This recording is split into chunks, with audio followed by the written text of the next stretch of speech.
Today's news. Republicans take the House. We have fired Nancy Pelosi. Idaho murder mystery deepens. We do not have a suspect, and that individual is still out there. Jay Leno on the mend. His spirits are good. Joking with the staff.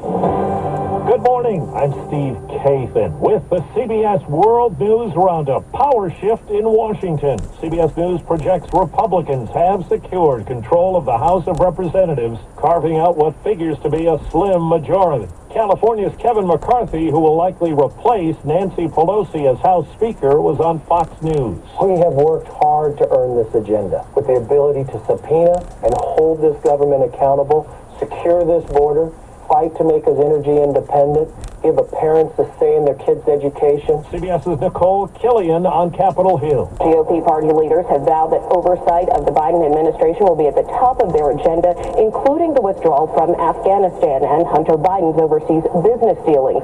McCarthy will have to contend with a smaller than expected Republican majority and a fractured conference. Several hardline conservatives have proposed rule changes that would chip away at his leadership, but McCarthy believes he will secure the votes he needs to become Speaker. Speaker Nancy Pelosi has not said whether she will remain in leadership, but her office posted that the Speaker plans to address her future plans today. The hunt has intensified for the person or people behind the killing of 4 University of Idaho students. Their bodies were found in a home last weekend. They had been killed with some type of knife or blade.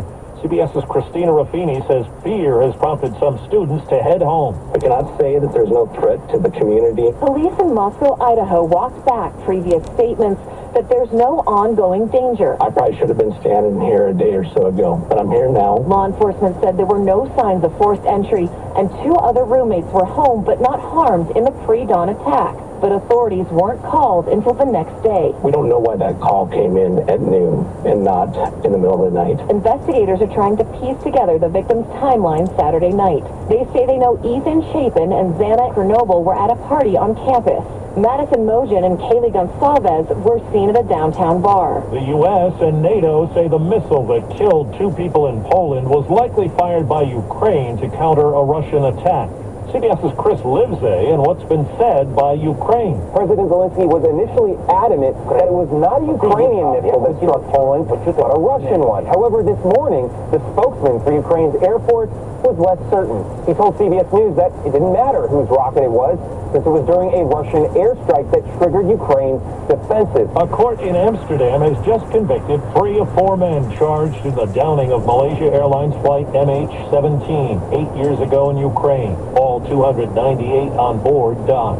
A November chill is taking hold. More than 80% of all Americans are bracing for below-average temperatures tomorrow. And Mike Bettis of the Weather Channel says many places along the Great Lakes are going to get snow. A very big lake effect snow event lasts through Sunday, really targeting areas off of Lake Michigan, Lake Erie, and Lake Ontario. In places like Buffalo, they'll be measuring it in feet. The holiday push is underway and the pressure is on for the U.S. Postal Service. CBS's Scott McFarland reports it's on a hiring spree to head off the kind of delivery disruptions seen since the beginning of the pandemic. At her clothing business in Los Angeles, Bo Analoha says holiday mail deliveries help keep her store afloat. If I don't have timely delivery, it impacts my business because my staff is working harder. The U.S. Postal Service says it's adding more package processing machines and is trying to hire approximately 28,000 seasonal workers to prevent a holiday crush and delays.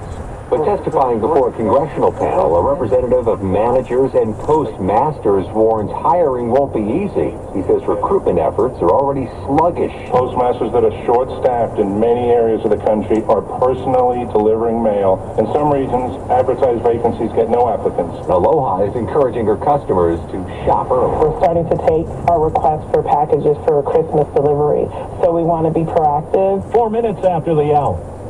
Well, that's today's news. Today's news. I didn't hear any good news, did you? I didn't think so. I guess it's all about perspective. The glass is half full.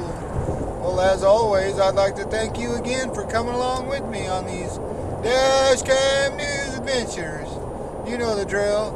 Peace, love, and all that hippie jazz. Bye-bye, everybody.